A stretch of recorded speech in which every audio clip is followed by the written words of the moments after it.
कांग्रेस के साथ कुछ भी अच्छा नहीं हो रहा है। हर तरफ से कांग्रेस के लिए बुरी खबर आ रही है। कांग्रेस के नेता ही पार्टी को झटका देकर बीजेपी का साथ दे रहे हैं। कांग्रेस एमएलए सोफिया फिरदौस, जो उड़ीसा में पहली मुस्लिम महिला विधायक के तौर पर सुर्खियों में आई थी, उन्होंने भी कांग्रेस को आईना दिखा दिया है कि विपक्ष का काम सिर्फ मोदी का विरोध करना नहीं है। विपक्ष का काम सरकार को जनता के लिए काम करने के लिए मजबूर करना है। लेकिन राहुल गांधी इसलिए विरोध करते हैं क्योंकि वो विपक्ष में है। दर्शकों, आज का विपक्ष का कर्तव्य भी ठीक से नहीं निभा पा रहा है, जिससे सोफिया फिरदौस जैसी तेज तरार युवा मुस्लिम महिला विधायक भी कांग्रेस का साथ छोड़कर बीजेपी को सपोर्ट कर रही हैं।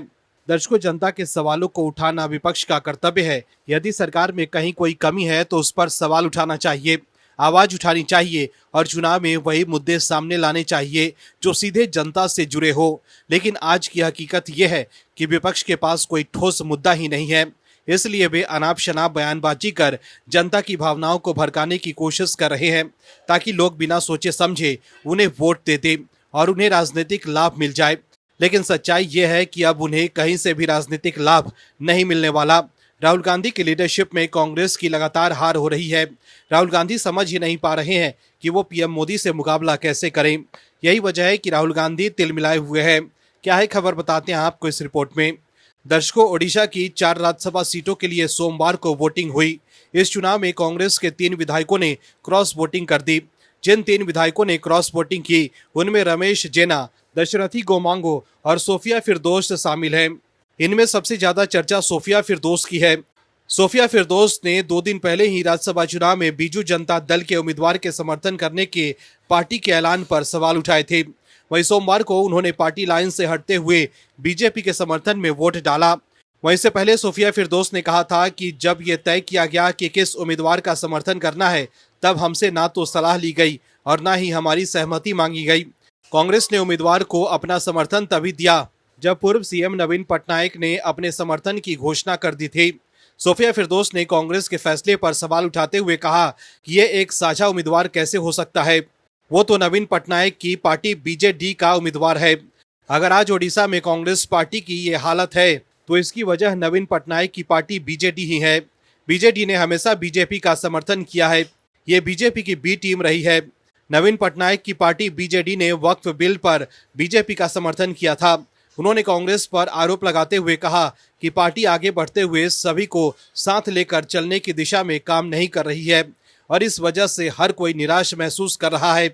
दर्शकों, कांग्रेस आलाकमान दिल्ली से फैसले लेते हैं कि किसे समर्थन देना है, किसे नहीं। लेकिन सोफिया फिरदौस ने एक तरह से ये साफ कर दिया है कि वो पार्टी की गुलाम नहीं है, जो उनसे बिना पूछे पार्टी फैसला ले ले कि किस उम्मीदवार को समर्थन देना है और वो बिना सोचे समझे उसका समर्थन कर दें। वहीं सोफिया फिरदौस के फैसले से कांग्रेस तिलमिला गई है। कांग्रेस ने राज्यसभा चुनाव में क्रॉस वोटिंग करने वाली विधायक सोफिया फिरदौस को पार्टी से निकाल दिया है। सोफिया फिरदौस उड़ीसा में पहली मुस्लिम विधायक के तौर पर सुर्खियों में आई थी। राज्यसभा चुनाव में क्रॉस वोटिंग के बाद सोफिया फिरदौस पर पार्टी ने ये कार्रवाई की है। कांग्रेस ने सोफिया फिरदौस के साथ 2 अन्य विधायकों को भी व्हिप तोड़ने के लिए पार्टी से निकाल दिया है। वहीं कांग्रेस ने सोफिया फिरदौस के साथ विधायक रमेश जेना और दशरथ गमांगे को भी पार्टी व्हिप का उल्लंघन करने पर निकाला है। सोफिया फिरदौस बाराबती कटक से विधायक हैं। कांग्रेस ने इन 3 विधायकों की सदस्यता खत्म करने के लिए विधानसभा अध्यक्ष को पत्र भी लिख दिया है। आपको बता दें कि 2024 के विधानसभा चुनाव में उन्होंने बीजेपी के कैंडिडेट पूर्ण चंद्र महापात्रा को हराकर जीत हासिल की थी।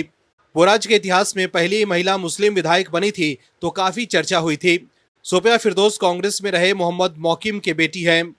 वैसे पहले कांग्रेस नेता मोहम्मद मौकिम ने भी पार्टी नेतृत्व पर सवाल उठाते हुए राहुल गांधी की जगह प्रियंका गांधी को आगे लाने की मांग की थी। मोहम्मद मौकिम ने राहुल गांधी के लीडरशिप पर ही सवाल उठा दिए थे, जिससे तिलमिलाई कांग्रेस ने उन्हें भी पार्टी से बाहर का रास्ता दिखा दिया था। दर्शकों, कांग्रेस में इन दिनों इस्तीफों की झड़ी लग गई है। असम की राजनीति में भी एक बड़ा उलटफेर हो गया है। नागांव लोकसभा सांसद प्रद्युत बरदोलोई ने आधिकारिक तौर पर कांग्रेस छोड़कर बीजेपी में शामिल हो गए हैं। इसके अलावा भी कई और नेताओं ने कांग्रेस से इस्तीफा दे दिया है। कांग्रेस अपने विधायकों और सांसदों को एकजुट नहीं रख पा रही है। Bureau report, OMH news. आप दर्शकों से विनम्र निवेदन है कि चैनल को सब्सक्राइब जरूर करें।